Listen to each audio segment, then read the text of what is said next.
Keeping venomous reptiles is an unforgiving hobby, requiring proper training and lots of experience. One simple mistake can be the difference between life and death. Remember, the most venomous snake in the world is the one that just bit you. There are no venomous snakes with training wheels. Just because you see Viperkeeper handle snakes a certain way does not mean you should try it too. All right, we're going to feed Mr. Taipan here. Mr. Taipan gets very excited when food is at hand, or he thinks maybe my hand is food. But regardless, you can see that he's already a bit excited.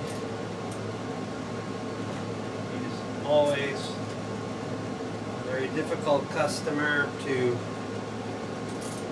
feed because of this, because of his toxicity.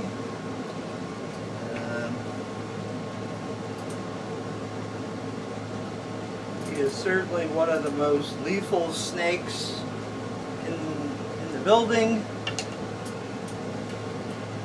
although the Russell's vipers and sawscales are quite lethal.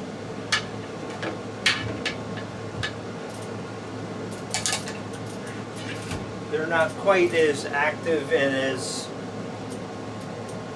difficult to deal with as the Taipan. This is a babuin Taipan. Means that he's from Papua New Guinea. Here in Jawa, parts of Indonesia, where this snake single-handedly kills more people on that island than AIDS, HIV, tuberculosis, all the infectious diseases all put together. The snake has what I call the quadruple whammy.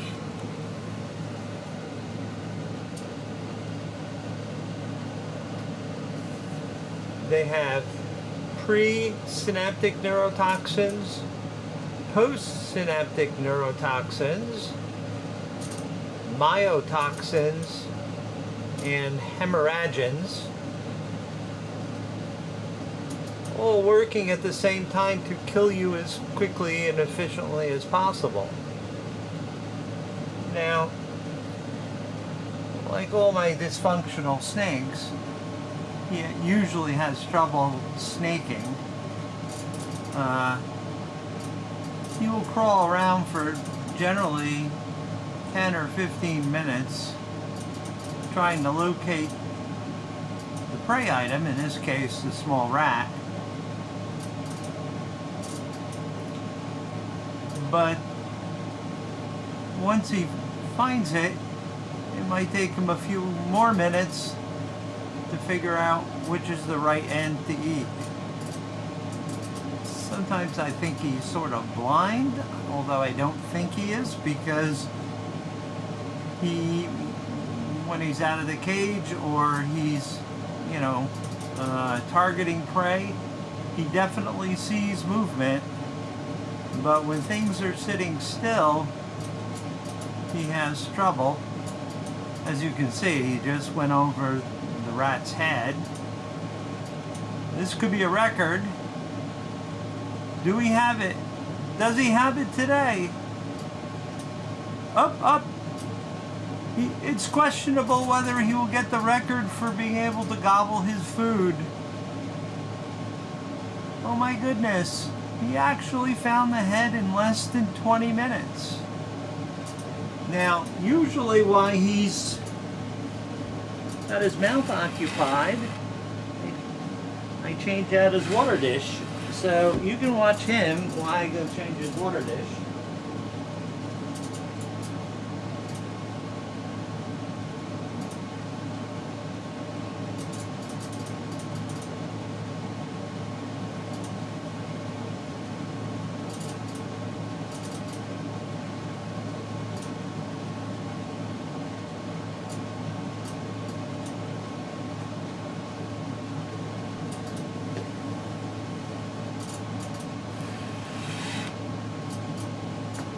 Okay, his water dish is now swapped out with a fresh one. Now, people have asked me, I don't have any more mambas in the collection and probably will not get any more mambas. If people ask me my opinion on why that was, they said, well, why do you have a Taipan? And for me, it's simple. From my experience, Taipans, at least the Papuans that I've had, are much easier to work with than the Mambas. These guys are more apt to head for the hills rather than come at you and be offensive. Whereas if you look at the video Dancing with Death, one of the black mambas that I had, I was trying to bag up, came at me repeatedly, and I had to fend him off with the hook and then eventually grab him with the tongs, which is the device of almost last resort. Now, I also just read a story from Africa where a family of 3 tried to frighten off a black mamba, and it actually chased all 3 of them down, bit them, and they all died before they were able to get medical attention. I know of no stories of Taipans doing this. So, I think, in my opinion, mambas are much more difficult to deal with. They're much more explosive. The only time the Taipans are a real challenge to work with is when they're feeding. Just like you saw me today, he got quite excited about eating, and usually I wait for him to be in his trap box before I actually clean his cage. Although occasionally I do have to take him out and clean his cage because he refuses to go in the trap box. But from previous videos, if you go back and you look, he's pretty easygoing, and it's generally not a big problem. The female was also quite relaxed and easy to handle when she was still with me. She passed a few years ago. So there will be no more breeding of Taipans here, simply because I don't have a female. But also, it's very difficult to find homes for 10 or 12 very lethal little snakes where there's a short supply of antivenin. And if you don't show up at the hospital with antivenin, you're probably going to leave the hospital in a body bag. That's the Papuan Taipan. The Jararaca.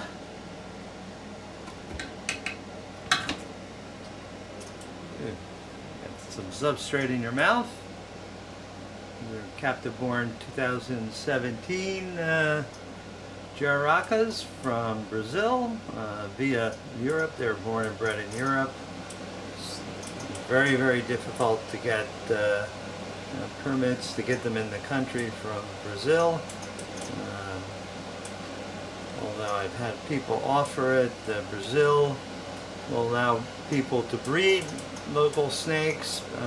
The young have to be a year old and have to be pit tagged so they can be identified during the outbound shipping process as a captive born animal and not a wild caught animal that somebody poached. Not that they have any shortage of these, but they are trying to protect their wildlife. With the exception, they'll destroy the Amazon and harvest all the trees and mine and screw it up that way, but God forbid you try to save some of their animals by sending them to zoos and keepers that are interested. So we'll let her have her meal. And as you notice, I gave her a wide berth. Jararacas have very, very potent venom. The venom was actually one of the venoms used to find drugs called beta blockers. which are used by heart patients, people with high blood pressure. And down here, in the not so hot water, I don't know why this didn't come out so hot, hopefully she'll take it, is Miss Urutu. Oh, yep, not so enthusiastic. She was like, damn, it's not hot. But when you make them too hot, they burn their mouths, and they don't like that either. And of course, Miss Urutu was recently featured, and I recently had her out to clean her cage, and we took a photo of her with my cell phone. I really wish I had my Nikon out, because she is just stunningly beautiful. So we'll let these guys eat and leave them alone, because they don't really like to be bothered when eating. So we'll come back in a little while and pick up where we left off.